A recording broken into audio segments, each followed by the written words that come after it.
grabando. ¿Estás preparado?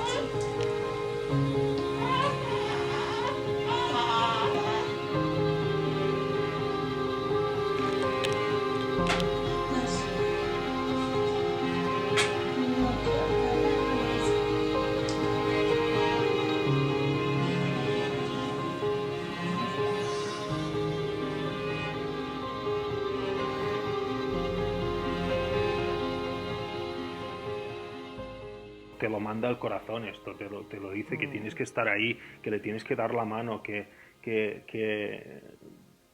si necesita cualquier cosa, pues... y créeme que como padre las fuerzas no se te acaban. Puede durar un día, 2 días, 3 días el parto, da igual. Estar ahí, simplemente es estar ahí. C'est simplement de comprendre qu'à la lumière de la physiologie moderne, à la lumière de la science moderne, le mot-clé qu'il convient de répéter quand on parle des besoins de base de la femme qui accouche, c'est le mot protection. La femme qui accouche a besoin d'être protégée contre tout ce qui pourrait gêner l'accouchement, tout ce qui pourrait inhiber, perturber, gêner, retarder l'accouchement. C'est ça qu'il faut comprendre. Et ce qui peut gêner l'accouchement, ce sont des situations, se sentir observé, c'est la lumière, c'est le langage. Le langage stimule l'attention, nous ramène sur notre planète. Tout ce qui pourrait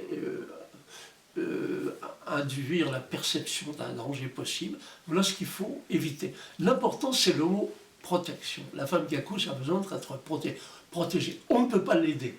On ne peut pas aider un processus involontaire. C'est ce que nous apprennent les physiologistes. Mais on peut le protéger contre ce qui pourrait le gêner. Niño, bebé pequeno necesita cuerpo, mirada. Es la primera vez que nos reconocemos como humanos. É quando miramos os ojos de nossa madre e ela nos mira e nos vemos humanos. E ocorre o que Erickson habla muito bem de reconhecimento mútuo. Maturana habla que nesse momento se constitui o humanismo. As pessoas dizem humanismo, um ano de vida, sim. É aí, quando miras o outro e lo reconoces como humano. Es en relación como el niño y la niña se desarrollan a nivel psicomotriz, desde que están en el vientre materno hasta después del parto, y su primer año de vida, que es un año muy importante, porque se construye su identidad a nivel corporal y se construye primero, se crea en relación con la mamá o la persona que hace la figura materna, a través de las caricias, a través de esa mirada amorosa, a través de ese acariciar sus piececitos, todos esos juegos de relación entre la mamá y el bebé van haciendo que empiece a integrar unas sensaciones de placer o displacer y junto con sus vivencias empieza a construir sus primeras imágenes. A lo largo de los 3 primeros años de vida ocurre que el niño recoge todos los programas familiares, imprime en su interior esos programas que tienen que ver con cómo hay que ser, cómo hay que funcionar para tener éxito, para tener reconocimiento, etc. Entonces es ahí donde se va perdiendo. Es donde ahí mucho de su potencial se tiene que quedar inhibido, porque solo puede usar aquellos programas que le permitan adaptarse, ser reconocido y ser amado de esa forma, aunque sea miserable. La manera de escuchar, de observar, de registrar cómo es el mundo, cómo es mamá, cómo es papá, de qué manera yo puedo ser visto, reconocido, de qué manera yo puedo ser atendido, de qué manera voy a recibir calor, de qué manera me aseguro la presencia, que es alimento básico para mi supervivencia emocional. Yo, y cuando digo yo, digo el ser humano también, todos, van a ir gestionándose un modo de ser y de estar con el que se vea garantizado ese amor.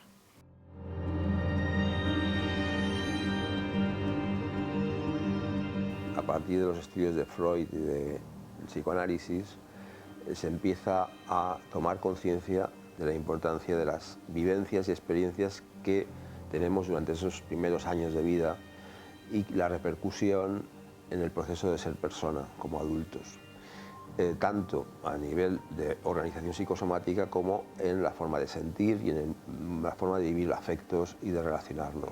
Dentro de esa línea, Wilhelm Reich en los años 40 en Estados Unidos, la hipótesis que se plantea en ese periodo desde la psicodinámica, desde Reich, es que realmente el ser humano no es violento por naturaleza, sino que es consecuencia de la violencia que ha vivido en esos primeros años de vida. Se plantea un proyecto con una finalidad muy clara. Si modificamos algunas de las causas que pueden provocar el distrés en el proceso madurativo, podemos a lo mejor encontrarnos con situaciones diferentes a las que observamos. Entonces se plantea organizar sistemas familiares cambiando algunas variables claves y sobre todo la forma de relacionarnos entre nosotros, ¿no? Entre los padres con los hijos, etc. Cada día estamos más convencidos que tanto la genética como la energía vital se modulan y pueden modularse a través del entorno, lo que directamente afecta a esta criatura. Y esta criatura, el entorno más directo desde que nace es primero la madre directamente, luego la familia que le rodea más directamente y en la medida que va creciendo el entorno en el que se encuentra. O sea, en la medida en que una familia intenta preservar un ambiente adecuado para que esta criatura se exprese, sin forzarla a los ritmos que esta familia tiene, si se imbrica muy directamente en lo laboral, en lo social o en lo que sea, pues las criaturas van pudiendo expresar sus necesidades y se desarrollan de una forma diferente.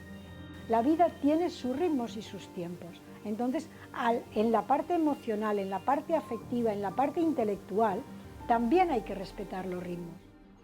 Si estamos hablando de que lo que está sucediendo es como que la vida es una pulsación, estamos viendo que en esa pulsación va dando vida a todos los órganos que se han ido generando porque genéticamente el ser humano va haciéndolos, ¿no? Entonces, esa pulsación a la que es frenada, o bien por exceso, o bien por defecto, esa pulsación como no vaya, hace que haya una debilidad en algunos de los órganos. Cuando es muy fuerte podemos encontrar dolores de otitis a posteriori que vienen pues porque hubo un grado de estrés demasiado alto en la parte intrauterina, por ejemplo, ¿no? Así podemos explicar muchas cosas. Il y a une chose importante à comprendre, c'est que plus une influence, plus un facteur influençant, agissant avec les facteurs génétiques, plus une influence est précoce et plus durable en seront les effets. Alors ça c'est la base de ce que j'ai appelé comme branche de l'épidémiologie, la recherche en santé primale. C'est-à-dire que dès 1986, dans un livre publié à l'époque, j'ai anticipé une nouvelle génération d'études épidémiologiques, c'est-à-dire d'études qui exploraient des corrélations entre ce qui se passe au début de la vie, au stade de formation des systèmes physiologiques d'adaptation, des systèmes physiologiques impliqués dans ce qu'on appelle habituellement la santé, eh bien, des générations d'études explorent des corrélations entre ce qui se passe pendant cette période primale et ce qui se passera plus tard pendant la vie, en termes de santé et de comportement, mais plus tard aujourd'hui, ça implique aussi les effets possibles transgénérationnels.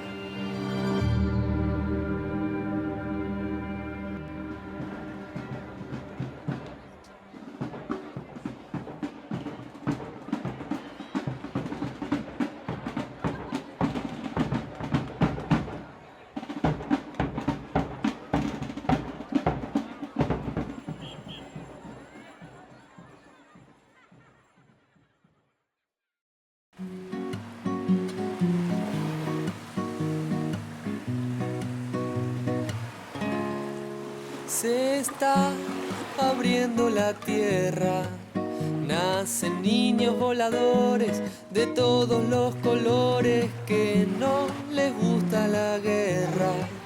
No hay poder ni religión que los detenga.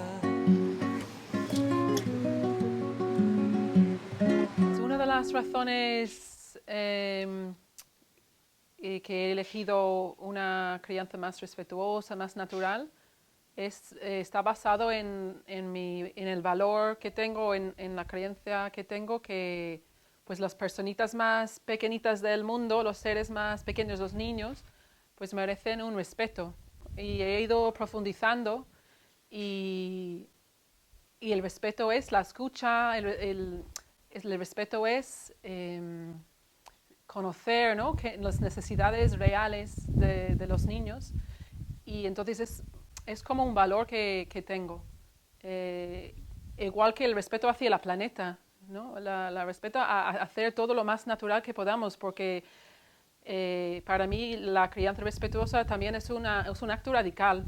Tal y como está el planeta, tal y como está la sociedad, pues crear niños con más respeto y con más cuidado, yo creo que creamos adultos luego que van a hacer cambios importantes en el mundo. Sin una expectativa muy grande de ellos, pero para mí es como coherente con mi manera de estar y ser en el mundo. Toda la naturaleza tiene una capacidad de reproducción y de evolución y de funcionar que sin nuestra intervención funciona a maravilla. Y estas criaturas heredan de los genes de estas primeras células, óvulo y espermatozoide, que hay todo un material genético, heredan este material genético, pero también heredan una energía vital. Lo que ocurre es que esta impregnación energética no la podemos hoy en día medir, no la podemos cuantificar, porque cada una de las criaturas llega con un material genético muy concreto y con una energía vital también, que es la carga vital que ha podido recibir de su padre y de su madre, exactamente igual que los genes, para que se desarrollen. Poder valorar con qué cantidad de energía vital viene, esto es algo que queda todavía para las futuras generaciones. Y para mí es muy importante, porque esta energía vital será la que irá teniendo de base para su desarrollo posterior. Un aspecto muy importante de nuestra decisión y el camino de ser madres, la decisión que tomamos cuando vivíamos en Irlanda, de que cuando queríamos ser mamás, que queríamos hacerlo con donantes conocidos. Simplemente por el hecho de que para las dos, energéticamente y emocionalmente, era importante y es importante que nuestros hijos saben de dónde vienen. Ninguno de los dos chicos cogen el papel de papá de ninguna manera, pero sí siempre hemos contado a los tres de dónde vienen y cómo ha sido su historia, que ha habido 4 personas, ¿no? La pareja también del donante en cada situación, en cada caso, ha habido 4 personas que deseaban su existencia. Poder utilizar una donación de alguien conocido nos permitió poder hacer la inseminación en casa, de forma natural, en un ambiente cuidado y relajado. En ese momento era yo la que me iba a quedar embarazada en la primera vez. No me veía para nada yendo a una clínica, no, era algo como que energéticamente era como, no me apetece. Fue maravilloso poderlo hacer en casa tranquilamente, sin una intervención médica, ni hormonas, ni nadie más, ¿no? Nosotras en un acto de amor, en un espacio bonito y cuidado.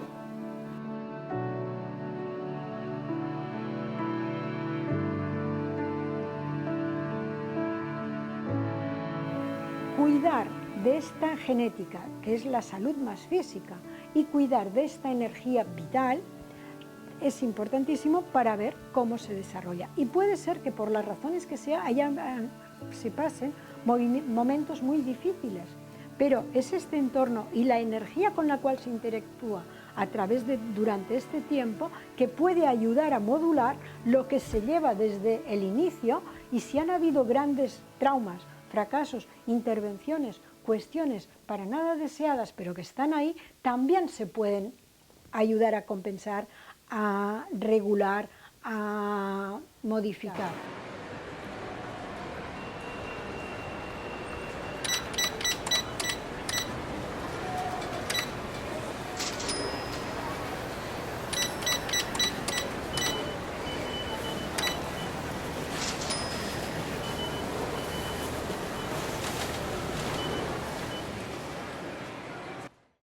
Yo creo que ya no vale la pena hablar de otra cosa en el mundo, que qué está pasando en el mundo y qué estamos haciendo con la Tierra y qué estamos haciendo con las relaciones humanas. Todo el mundo metidos detrás de una pantalla y sin mirarse a los ojos, y en ese sálvese quien pueda, donde lo que le pase a la Tierra o lo que le pase al otro, como no me está pasando a mí, pues no tiene tanta importancia. Y gran parte, por no decir la mayor parte de culpa, la tiene el ritmo en el que vivimos, la velocidad acelerada en la que vivimos, porque nos impone un modo de vivir en el que ni siquiera nos podemos parar a darnos cuenta. ¿Os dais cuenta? No nos podemos parar a darnos cuenta. Hay que correr porque se escapa el tren. Hay que correr, le estamos diciendo a nuestros hijos, luego, que no puedo. Y les estamos poniendo unos dibujos animados porque excesivos, no digo que todos sean malos, no quiero cargarme, pero demasiado tiempo de tablet, desde bien pequeños, demasiado tiempo de móviles, etcétera, porque me facilita resolver, porque son tantas cosas a resolver en este ritmo que vivimos. Nos cargamos demasiadas cosas, nos deshumanizamos demasiado y nos distanciamos de ese ritmo que requiere la convivencia del ser humano, porque para poderse mirar, para poderse unir, para poder construir juntos, necesitamos ese tiempo-espacio. Bromeo a veces diciendo que pronto una caricia será una bofetada, porque será tan rápida. Uma das coisas que me parece central é mirar que em los primeiros anos de vida, incluso tempo de embaraço, o momento do parto, os primeiros 2, 3 anos de vida, é um tempo em que o respeito à maduração constitui o que chamo um fundo de reserva para tudo que virá depois na vida. Vivemos um tempo, o mundo, em que temos cada dia mais pessoas sem fundo de reserva. Ou seja, qualquer coisa que ocorre na vida, e são muitas, situações de estresse, guerras, conflitos personais, as pessoas sofrem muito porque não têm esse fundo de reserva psicoafectivo, biopsicológico, ou seja, a relação no corpo e nas emoções, tudo se constitui nos primeiros anos de vida. Hemos de contar que, por ejemplo, el sistema nervioso hace la mielinización, la produce en los últimos 9 meses, o sea, no madura el sistema nervioso, no se cierra, ¿no? Entonces está abierto y las emociones vividas en esos momentos nos quedan como un daño, ¿no? O sea, es un trauma que luego volver a ellos, la conciencia no siempre nos ayuda porque casi bien parece un daño físico, ¿no? Entonces tenemos lo que se llama el periodo crítico biofísico, que es que cualquier daño sufrido en ese periodo donde la energía está tratando de devenir va a ser crítico, va a crear su carácter defensivo. Desde ese punto de vista, o sea, se ha visto que cuando un niño en su periodo de dependencia total pues tiene una buena recepción, tiene unos brazos que le dan seguridad, cuando tienen una voz cálida que los acoge, cuando le dan confianza, o sea, son unas variables que lo que permiten es que ese niño, al no tener que encogerse cada vez se va expandiendo más. Y en esta expansión, o sea, esa energía va generando que la vida de los órganos y de todo el ser funcione correctamente. En el momento que hay una contracción, en función de la cantidad de contracción y del tiempo que la viva, pues va a sufrir una desviación de su propio proceso. La depresión es hoy la enfermedad dominante del mundo. Es una información de la Organización Mundial de la Salud. A cada día crece más. La matriz de la depresión, la persona que sufre depresión, no una persona que una vez u otra se deprime porque está triste, la persona que sufre, la matriz de eso se da en el primer año de vida. La matriz es oral de la depresión. Solamente eso ya es un sinal de la gravedad y de la correspondencia entre la prevención, el inicio de la vida y la salud de la sociedad. Hablando solamente de la depresión, que crece, el abandono del empleo, del trabajo por depresión hoy es el costo social, incluso financeiro, é altíssimo. Isso falando solamente da depressão. Podemos falar de todos os brotes psicóticos, de todos os problemas de saúde psicoafetiva, emocional, cognitiva, o processo de crescimento do autismo, o mundo, crescimento de Asperger. Os dados são muito grandes. Isso em termos biopsicológicos, em termos de relação de saúde psíquica, enfim. Mas podemos abrir esse campo para toda a questão da violência no mundo hoje. A violência no mundo há uma relação muito direta com a violência sofrida por el niño en el inicio de la vida. Y pensamos que realmente solo se trata de recuperar. Quien empezó a decir esto dentro de esta tradición psicodinámica fue Wilhelm Reich. Fue uno de los primeros en plantear la necesidad de investigar trabajos que pudieran apoyar esta idea, ¿no? Que pudieran evidenciar lo que en el adulto observábamos desde el punto de vista de las causas de muchas enfermedades psicológicas y psicosomáticas.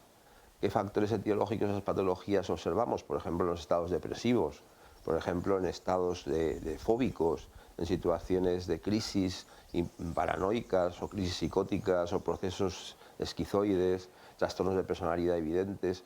¿Qué causas observamos en todos esos trastornos? Nos remontan, muchas de ellas, a ese primer periodo de los primeros años.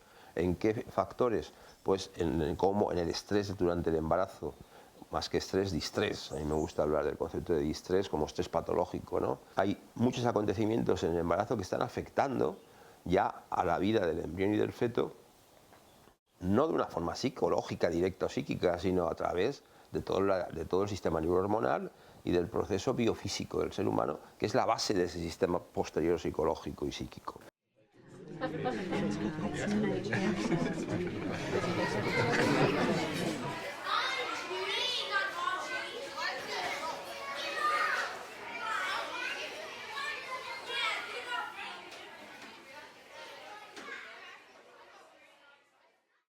Entonces, un niño que se deja chorar, todos los niños choran, mas yo necesito el cuerpo de la madre, el cuerpo de la persona que cuida para se acalmar. Quando o niño não recebe essa atenção, esse cuidado, ele acaba por dormir sim.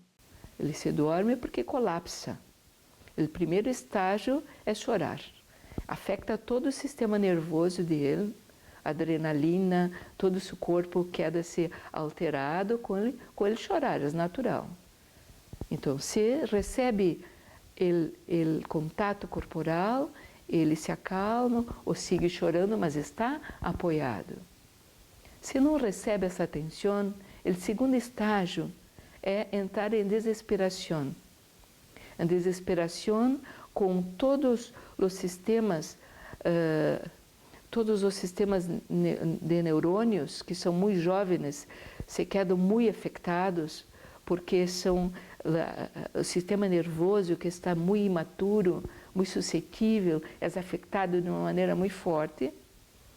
Ele está em desesperação e se não recebe atenção, o contato corporal, ele acaba por dormir. Mas ele acaba por dormir porque colapsou. Houve uma desistência, não sei se há essa palavra em espanhol, uma desistência, ele se aísla e se submete à situação e dorme. E isso vai afetar, se isso é recorrente, não é uma sola vez que ocorreu, porque as coisas não é uma sola vez, é padrão de criança, de educação, de cuidado com os ninhos, é uma crença que está dentro da casa, da madre, do padre. Se isso é recorrente, nós vamos ter uma possibilidade de esse ninho sofrer coisas muito graves depois, como ter núcleo psicótico, sofrer de depressão, coisas dessa ordem. O sea, cuando hablamos de un vínculo, tiene que ser positivo, de todas que favorezca esa pulsación. Claro, si yo sobrecargo, ya no es positivo, o sea, ya pasa a ser negativo. Será patológico el vínculo, o sea, si resulta que yo me vinculo de una manera donde no favorezco el crecimiento. ¿Que lo quiero más de la cuenta? Pues le estoy anulando porque no le dejo ser. ¿Que no le doy? Pues lo ahogo en la falta. Por eso el exceso y el defecto son la herramienta que los hunde. El contacto es lo que va a generar siempre la seguridad, pero es un contacto emocional. O sea, es que la persona esté presente. En el momento que tenga mucha voluntad, pero no sepa estar presente, pues ya no va a ser un vínculo, es más, va a ser un vínculo ambivalente e inseguro. O sea, el niño no puede estar con alguien que me dice que me quiere y está viendo la tele. O sea, porque no la capta, ¿vale? O sea, lo estamos volviendo loco. El origen, la base de la esquizofrenia, de la estructura psicótica, en su extremo la esquizofrenia, es precisamente la separación, la escisión. El ser humano separado de sí mismo, sin contornos. Esta base de la esquizofrenia la encontramos ya en estado intrauterino y en primeros días, primeros momentos de vida, cuando hay una separación, una falta de contacto respecto al ecosistema materno. La madre y el hijo no están separados. No se siente el bebé separado de la madre, sabemos por Mahler que hasta después de los 6 meses de vida extrauterina, pero sobre todo en este tiempo del periodo intrauterino y neonatal, en los primeros momentos también de vida extrauterina, la ausencia de contacto, la separación respecto al cuerpo de la madre, el calor, el punto de referencia, la contención materna y demás, es lo que establece este sentimiento interno profundo de separación de una parte de sí misma. L'épidémiologie ne nous apporte que des corrélations. Elle nous dit, ben voilà, il y a un lien entre ce qui s'est passé à tel moment et ce qui se passera plus tard. Par exemple, elle nous dit, ben, apparemment, la période critique, importante, pour l'interaction entre gènes et environnement en ce qui concerne une maladie comme l'autisme, bah, ça a plutôt l'air de se situer au moment de la naissance. Alors pour la schizophrénie, ça a plutôt l'air de se situer pendant la vie fœtale, pendant la vie fœtale. Donc ça, c'est ce que nous apprend l'épidémiologie, c'est-à-dire l'étude des corrélations entre ce qui se passe à plusieurs périodes de la vie. Presque tout le monde a entendu parler de théories selon lesquelles certaines vaccinations de l'enfance, de la prime enfance, seraient des facteurs de risque pour l'autisme. On a parlé des vaccinations avec des dérivés mercuriels, on a parlé des vaccinations contre la rougeole, rubéole, rayon, etc. Et tout le monde a entendu parler de ça, partout dans le monde. Il n'y a pas une seule étude épidémiologique sérieuse qui ait jamais mis en évidence de façon certaine la moindre corrélation entre une vaccination pendant la prime enfance et le risque d'autisme. Au contraire, la tendance est de montrer que l'interaction entre gènes et environnement en ce qui concerne l'autisme, ça survient trop tôt, bien avant l'âge des vaccinations.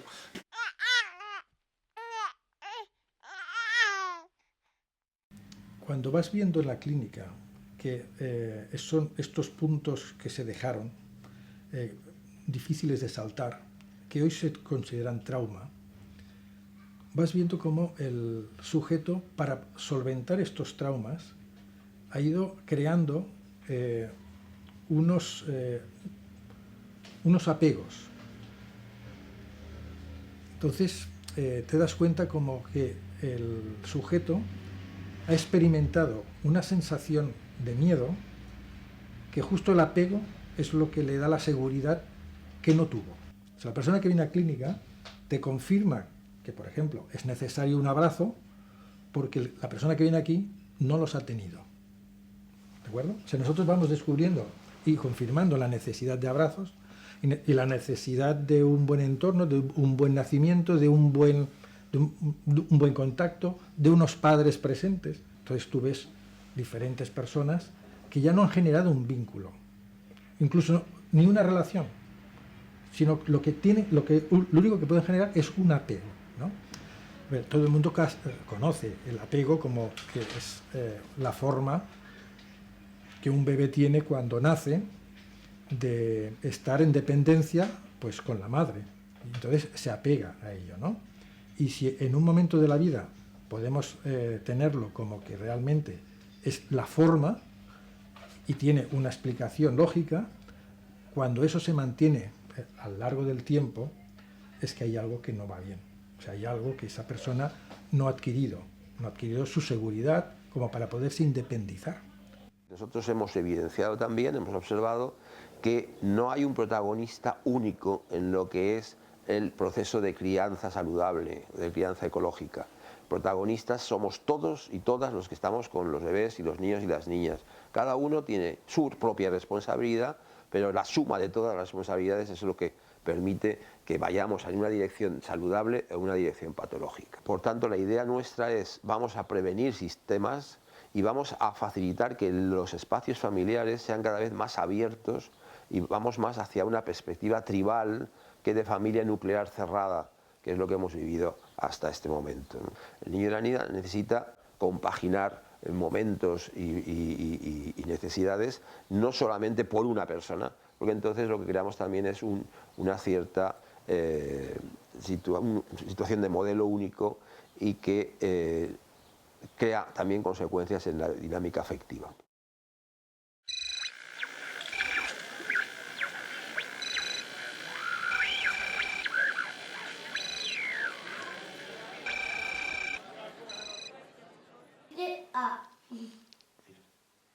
Para nosotros, la mejor opción y la que hemos decidido con los 3 hijos que tenemos ha sido quedarnos con ellos en casa, al menos hasta los 3 años. Bueno, es lo que hemos hecho con los 2 primeros y pretendemos hacer con la bebé que tenemos ahora, porque bueno, creemos que es la mejor manera de satisfacer sus necesidades.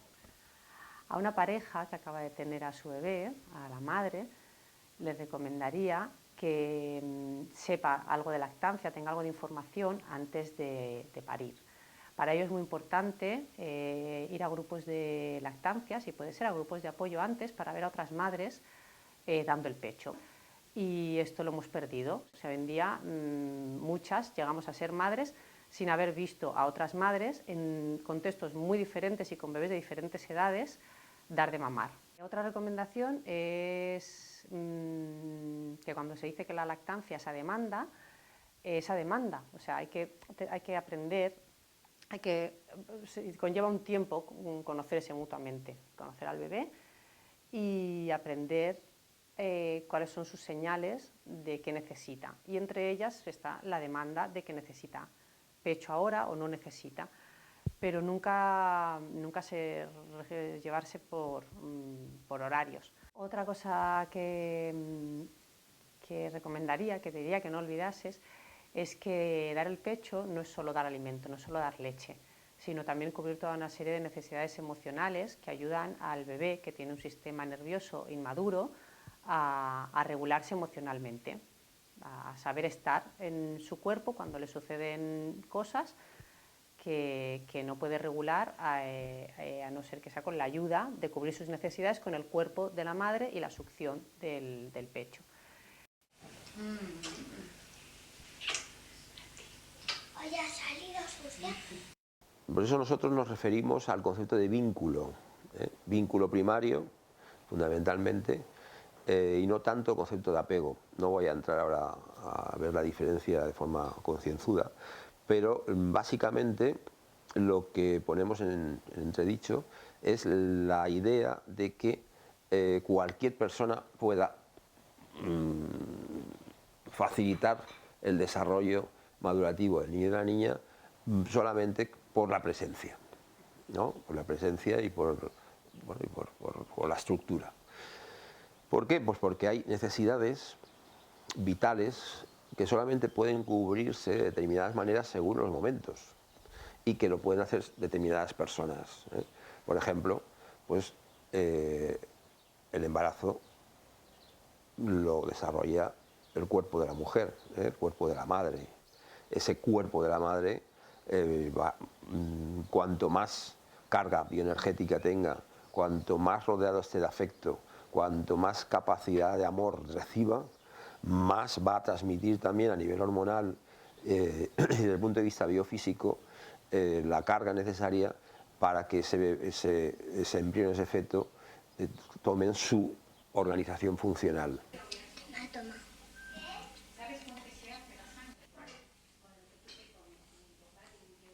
A partir de los 6 meses, el bebé empieza a diferenciarse de la mamá o la persona que hace la función materna y va asociado también a un poder sostener más su espalda, sus manitas, empieza a poder coger objetos, los cabellos de la mamá, y esto va evolucionando hacia un poderse mover en el suelo, desplazarse a un lugar, desplazarse a otro, hacer de serpiente, de la serpiente pasa al gato y empieza a gatear. Y todo esto hasta que llega la gran conquista de la verticalidad en que se puede poner de pie. Este proceso se da de manera autónoma en el niño y la niña, pero es tan importante el papá o la mamá o las personas que le cuidan, que le puedan acompañar, que le puedan dar seguridad, que puedan nombrar todas esas conquistas, todos esos procesos que va construyendo y cómo siguen y cómo en el momento en que el niño y la niña se ponen de pie y dice yo aquí estoy, puede empezar a salir también su lenguaje y reafirmarse y decir que sí y decir que no y empezar a descubrir su cuerpo cada vez con más placer. Cuando hablamos de dependencia para conseguir la autonomía, creo que es muy importante remarcar el concepto de autorregulación, hablar de ello. Es un concepto que desarrollaron Wolfgang Reich y Alexander Neil en los años 40-50 y que hace referencia a la capacidad que tiene el niño y la niña de organizar su proceso de desarrollo y de crecimiento manifestando sus necesidades instintivas. Entonces lo que tenemos que conseguir es comprender el instinto, comprender el discurso instintivo del niño y de la niña, que en ese momento son puro instinto porque todavía no están contaminados por la dinámica social. Entonces en ese tiempo es cuando podemos aprender de ellos y de ellas, no el niño del adulto. Entonces por eso es tan importante el que se muevan dentro de ese ambiente que decimos de libertad, pero en el fondo es de respeto, o sea, es simplemente de espontaneidad. Vamos a comprender sus procesos, sus necesidades y a acompañarlos y a facilitárselos. Y si nos encontramos con que hay una empatía, mejor que no, pues intentamos hacer el esfuerzo de comprender lo que nos dice, lo que nos quiere decir el niño y la niña, y no de imponer nuestros criterios, de confiar en esa autorregulación del instinto. A eso nos referimos cuando hablamos del concepto de autorregulación. La figura del acompañante es súper importante, porque incluso diría que es de las más importantes. Donde fuimos a hacer el curso de preparación al parto, nos dijeron que la figura del acompañante era el pilar porque sostenía a la madre y al hijo o la hija. Y es el pilar porque cuando la madre, pues yo, por ejemplo, lo que he recibido de mi pareja es que él se encargaba de hacer las comidas, él estaba ahí para cuando yo estaba cansada, pues acercarme a la niña, cambiármela de lado. Si algún momento yo ya no podía más, tenía que descansar, pues él la cogía y si la niña también estaba receptiva, ¿no?, a estar con su padre, pues la cogía, la paseaba y cuando ya estaba, la notaba que necesitaba pecho, que estaba a punto de dormir, me la volvía a acercar, me la ponía en la cama, ¿no? Y entonces pues dormíamos las dos otra vez. Y también en los momentos que ha sido crucial, en los momentos que yo he tenido la necesidad también de tener mi espacio, ¿no?, de decir, ya no puedo más, me noto crispada y necesito que alguien coja un rato a mi hija porque yo ya con ella no estoy en atención de calidad.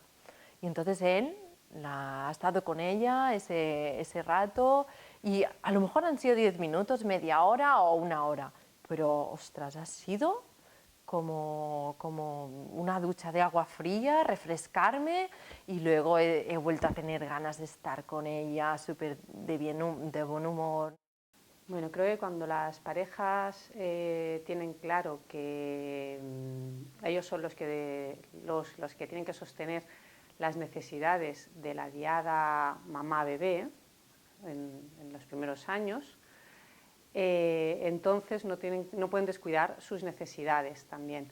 Y esas necesidades pues tienen que buscar también que sean sostenidas por la red social, sea familiares, amigos, alguna actividad, también fuera de casa, algo que les sostenga para que emocionalmente también puedan cubrir su equilibrio emocional y nutrirse para poder seguir sosteniendo también en casa al bebé, a la madre, al resto de hermanos.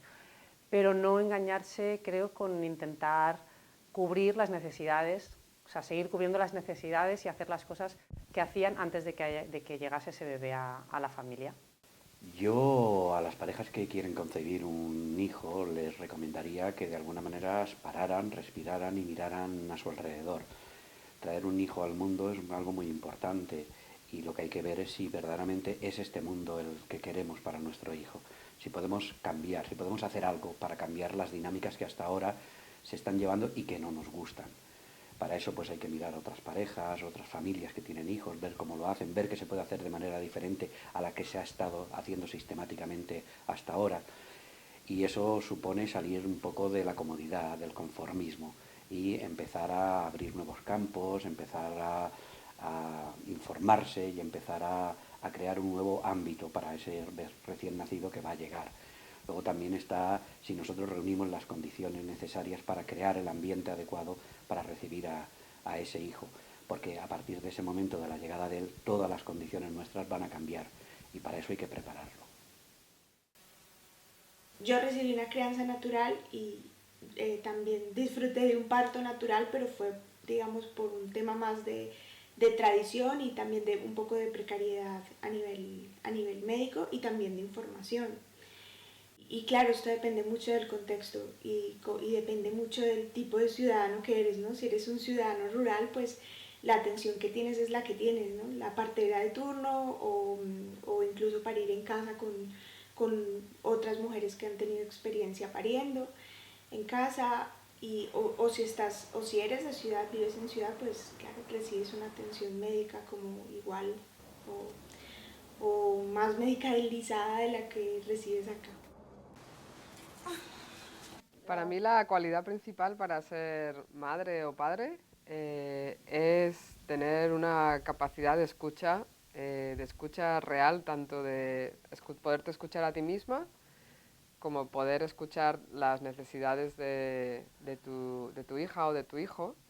Y cuando hablo de escucha, no solo de escuchar las palabras, sino poder saber leer energéticamente los mensajes que la otra persona te está dando y que tú también estás sintiendo adentro. Porque a veces en esto de la maternidad o paternidad se mueven muchas cosas como por debajo, ¿no? Y poderlas realmente escuchar y atenderlas. Y por otro lado, pues mucha paciencia y asertividad también, porque creo que la asertividad les da la seguridad a los hijos que necesitan para poder crecer felices y tranquilos.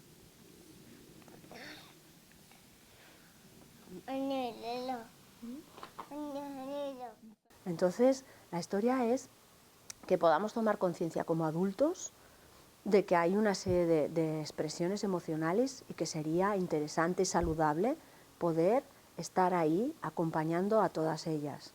Y es verdad que cada uno tenemos también nuestras limitaciones. Entonces, si vemos que no podemos acompañar un llanto, no podemos acompañar una tristeza, una explosión de rabia, también mirémonos por qué es. Pero al menos tomemos la conciencia de que es interesante, saludable, que podamos hacerlo. Luego ya se verá cómo se reconduce, etcétera, etcétera. Pero no lo que solemos hacer, que es te saco de aquí, te llevo a otro lado. Porque el niño, si se le lleva a otro lado, ya estás diciendo yo aquí no quiero que estés. Y es saludable, vuelvo a repetir, es saludable que esté en la emoción que toque estar. Y además que vea por parte de sus adultos que eso es posible.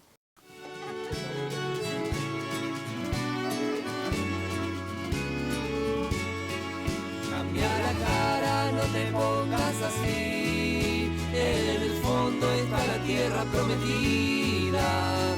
Del árbol que cae en el jardín será de donde mañana brote vida. Y aunque el proceso camina lento, al funeral le sigue el nacimiento. Y aunque el proceso camina lento, al funeral le sigue el nacimiento.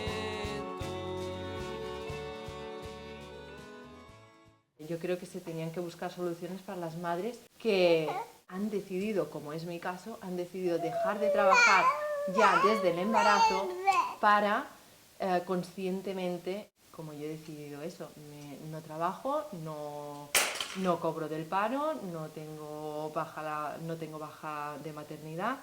Yo creo que los permisos que se dan actualmente de paternidad y maternidad son totalmente escasos. Las familias como las nuestras, que queremos acompañar a nuestros hijos en sus primeros años de vida, deberíamos recibir un tipo de ayuda para poder acompañar a nuestros hijos por lo menos hasta los 3 años y a partir de ahí uno que haga lo que quiera, escolarizarlo o no, o esperar hasta los 6 años, que es la verdadera edad de escolarización de los niños. Pero para eso hace falta unas políticas de ayuda a las familias.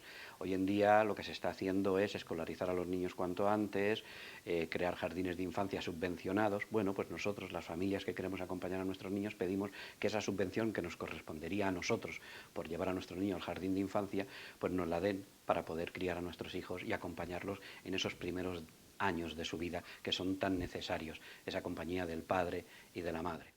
Actualmente la sociedad, tal como está y lo que está sucediendo, está de alguna manera determinado y es causado por cómo somos cada uno de nosotros, porque todos nosotros estamos conformando la sociedad y cada uno de nosotros venimos de una historia y todos venimos de ahí, de esa parte que nos han alimentado, de esa fuerza que nos han dado, de esa biología, de esa vida que quiere vivir y a la vez también de carencias.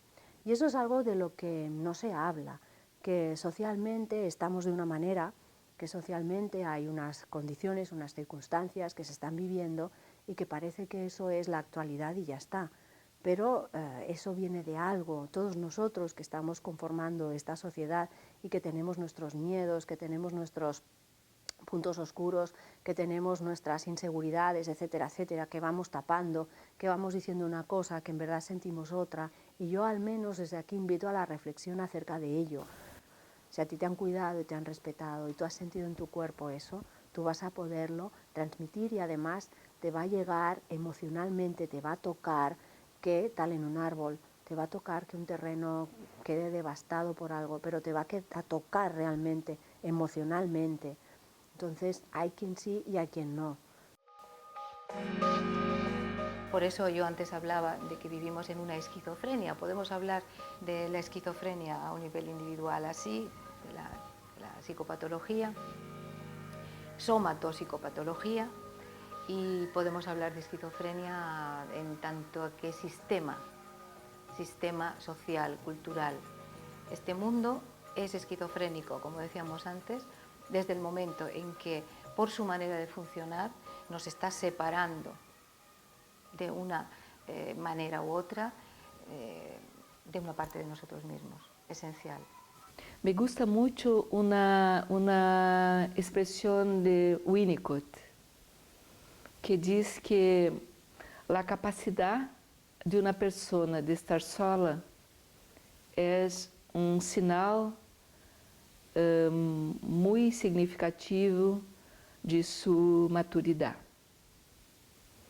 E que essa capacidade de estar solo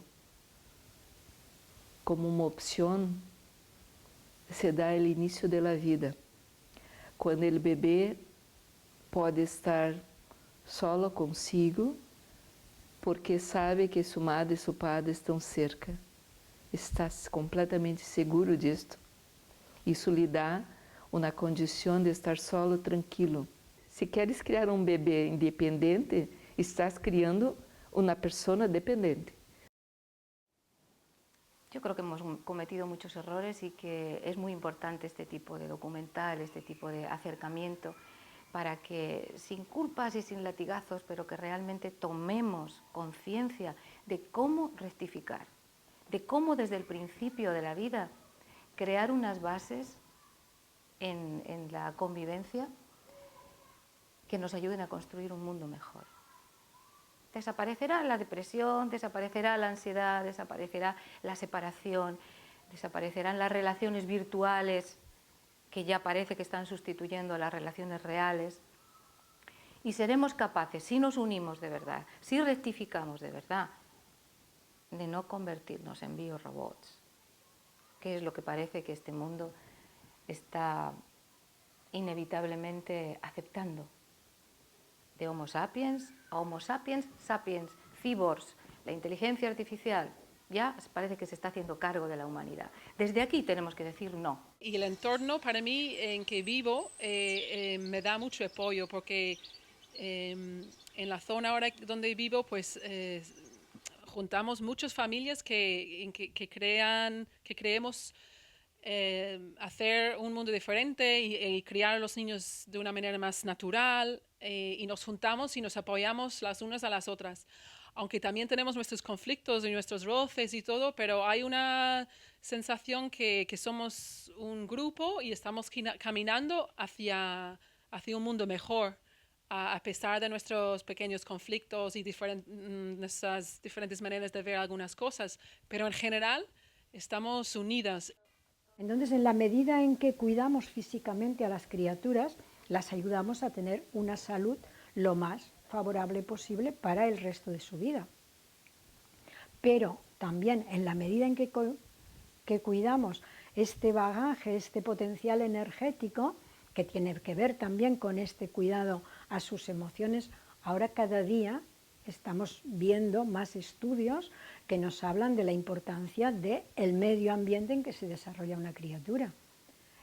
La epigenética nos habla de ello, todo lo que está escrito sobre el contacto piel con piel, sobre la necesidad de este vínculo afectivo, la cantidad de tiempo que pasan los niños en brazos de las personas que más los cuidan. O sea, todas estas cosas, cada día tenemos estudios que nos dicen más claramente que es cierto. Pero es que estamos necesitando estudios actualmente para demostrar lo más evidente. aquello que no necesitaría ningún estudio para darnos cuenta de que es una realidad. Lo más importante que tenemos en la sociedad son nuestras criaturas, son nuestro futuro. Esto a veces lo decimos, pero luego nos olvidamos, porque en los medios de comunicación en general lo que aparecen son las necesidades del sistema. El comercio, el consumo, el tal, la economía como entes globalmente en sí mismos absolutos. Y no todo este consumo, toda esta economía, toda esta planificación en función de las necesidades de las personas. Y si desde pequeños o desde adolescentes nos vamos centrando en saber y en querer conocer cuáles son las necesidades fundamentales de las criaturas, creo que sería una aportación muy grande a la construcción de un mundo distinto. Se nosotros somos analfabetos, não sabemos ler, que o maestro habla, não sabemos sentir, bien, tenemos que tener la humildad de empezar a aprender a mirar, tener la humildad porque hace solamente 100 anos, un poco más, que Freud hizo pela primeira vez en la historia la relación entre enfermedad mental e infância. Pouco depois, Reich hizo la relación entre salud e infância. 100 anos em la vida não é nada, é um tempo muito curto. Então, a saúde maior que se pode oferecer a uma pessoa é a prevenção em los primeiros anos de vida. Com isso, se vai adelante na vida, porque vai ter vitalidade, vai ter energia, vai ter condições de manejar as situações da vida que são generalmente imprevisíveis. Esas criaturas que te llegan lo que te hacen es despejo y te sacan todo lo mejor de ti e incluso te sacan todas las sombras que uno pueda tener. Y uno tiene que estar dispuesto a aprender, a recibir y a dar constantemente. Y ese proceso te lleva a cosas tan profundas, a cosas que te llevan al pasado, a cuando tú eras niño, a tu relación con tus padres, a reencontrarte otra vez con ellos, a reencontrarte con el niño que fuiste, a tomar el rol que tomaron tus padres contigo y desaprender lo que quieras desaprender de lo que no te gustó e intentar hacer cosas nuevas. Es todo un trabajo cansado, pero maravilloso, y es de crecimiento personal constante. Entonces, si no organizamos desde el embarazo este proyecto de establecer redes familiares que permitan que nuestros hijos se muevan de una manera protegida, tranquila, estructurada, con otras familias, pues podemos correr el riesgo también de quedarnos en una situación muy cerrada, donde sí puede haber mucho afecto, mucho amor, mucho calor, pero no cubrimos las necesidades de nuestro hijo o nuestra hija, porque las necesidades tenemos que verlas en ellos, no las nuestras. Nuestras necesidades pueden ser unas, las de ellos son otras. Entonces, esta combinación de necesidades en los sistemas familiares y en los ecosistemas sociales es todo un estudio y todo un proyecto también de investigación a realizar en la crianza ecológica, y que este documental pretende ayudar, y que con la labor activista de María Asunción Verdaguer y de todo su equipo de rodaje, creo que aporta también mucho a este trabajo. Es labor de todos y responsabilidad de todos, padres, educadores, agentes sociales, tomar consideración en algo vital y fundamental, que se observa tanto en la clínica como en la propia práctica preventiva, como en las organizaciones sociales básicas, escolares y familiares. Y es que para ser persona, para poder organizar nuestra estructura como seres humanos, recuperar nuestro instinto, nuestra conexión entre el sentir y el pensar, y el empezar a cambiar las sociedades desde una perspectiva caracterial y global, el dejar de organizar corazas rígidas que llevan a un embrutecimiento de ese instinto y de esas capacidades humanas, tenemos que cuidar, mimar y tener muy presente las necesidades de nuestro mamífero infantil, de nuestro niño y niña, de nuestro bebé, y desde el comienzo de la vida hasta el final de la adolescencia, pero sobre todo en esos 3 primeros años de vida. Por tanto, la responsabilidad es de todos, la responsabilidad en mayor o menor medida, pero es de todos. De todos los que acompañamos a los niños y las niñas, que en el fondo es toda la sociedad. Entonces vamos a cuidar esas criaturas que evidencian lo que puede ser el futuro del planeta y el futuro de la humanidad. Vamos a poner medios para que realmente ese futuro sea humano y sea por tanto totalmente transformador y diferente a como en estos momentos estamos viendo y viviendo. A por ello.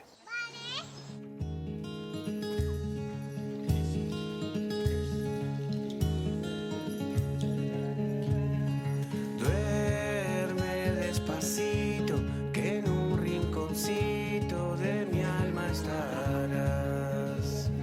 Cierra los ojos en calma, que pronto mañana te despertará. No te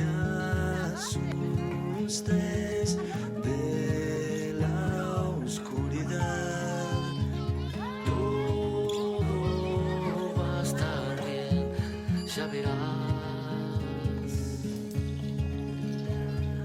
Sueña de la mano con un mundo lejano en el que estarás. Con un chiquitito, lo bonito que te ayudará a jugar y a reír, a encontrarte la nariz.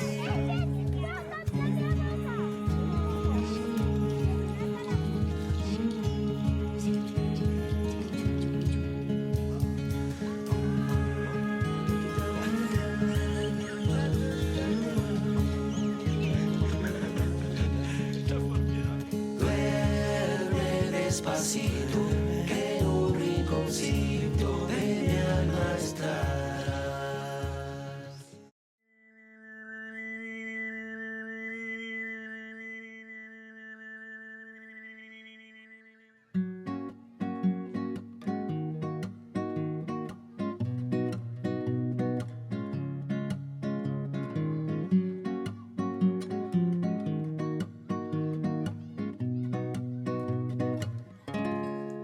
Se está abriendo la tierra, nacen niños voladores de todos los colores que no les gusta la guerra.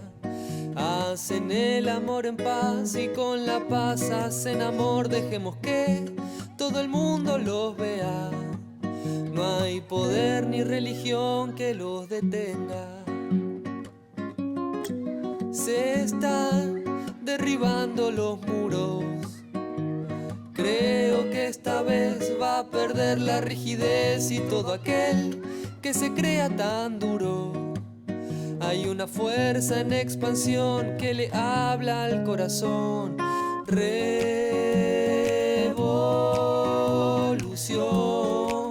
y tu ciudad se llenará de humo. Evolución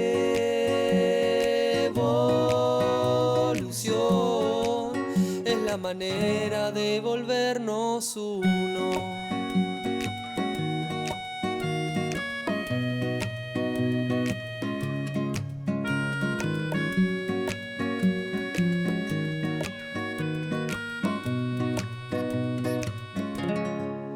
Que se vengan todos los perseguidos. Hoy se curan los dolores al ritmo de tambores y de abrazos de desconocidos. Hay una fuerza en expansión que le habla al corazón. Revolución,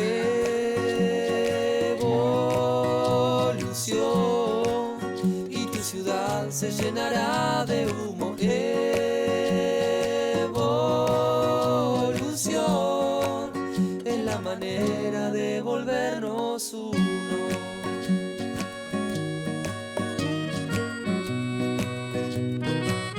De volvernos uno.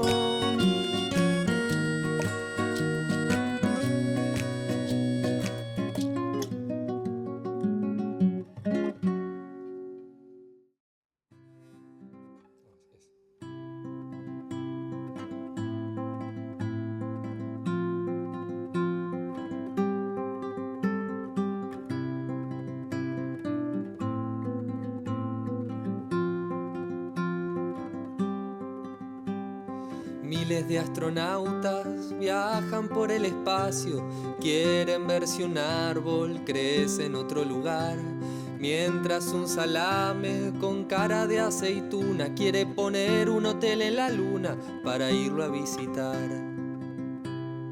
¿Qué más querés?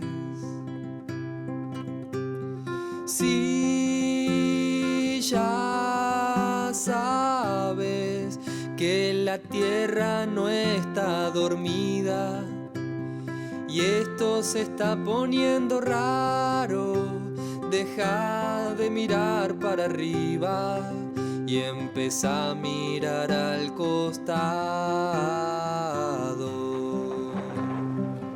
Durante el siglo XX, la temperatura media global ha aumentado 0,7 grados centígrados. Se estima que la velocidad y duración de este calentamiento ha sido mayor que en los últimos 1000 años. Si a bordo de un cohete ve tantos planetas, dígame en qué mundo piensa que vive usted. Si andamos en el mismo, creo que ha olvidado, cuando todo se haya evaporado, el dinero nos sacará la sed. ¿Qué más querés? Si ya sabes que tengo una ballena en la bañera, un oso polar en la heladera, un grillo que le raspa la garganta y una planta en el placar,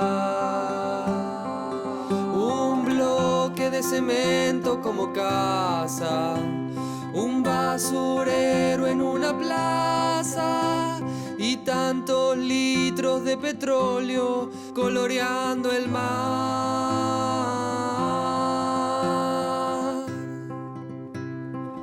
coloreando el mar.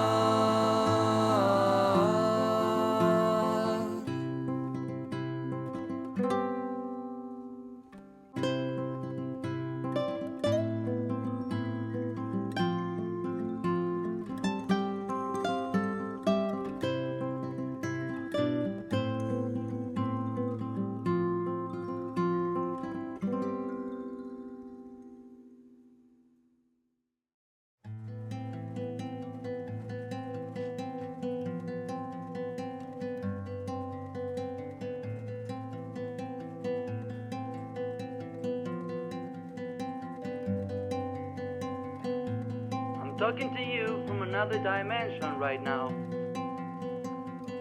Welcome. Bienvenido. It's nice to have you with us. I don't know where I'm going, and maybe you don't know neither. But one thing I'm certain of is that we are going to the same place. Our place. So goodbye, my friend. We will meet us there. So long.